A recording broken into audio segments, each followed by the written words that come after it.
Hi there, let's take a look at completing step 5 in the chapter 5 mid-level assignment.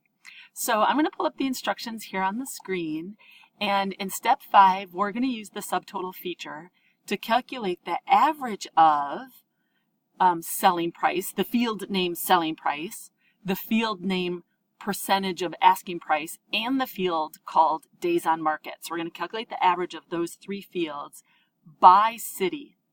Okay, and there's a couple other points that we'll pull in as we do the work. I'm going to go over to the spreadsheet for this homework assignment, and the previous steps have to be done correctly in order for this step to work.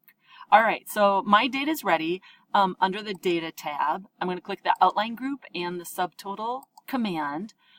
I've already set it so that it's going to calculate these averages by city. That means at this first box where it says at each change in, it has to say city. We're doing this by the city field. Okay, then next, I've already changed by default. This is, it comes up as sum. I've changed it to average. And then you can see down below, I've selected the three fields that it told me. Asking price, percentage of asking price, and then the last one is days on the market. So you have to make sure all three of those have a checkbox.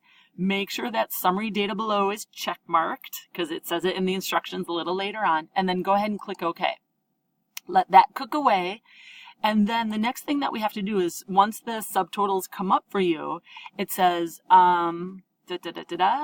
collapse the outline to hide the listing and sale dates. Click the outline symbol to display the grand averages. And so those I'll let you do on your own using our outline symbols that you've learned in the chapter. If you have any questions, feel free to email me.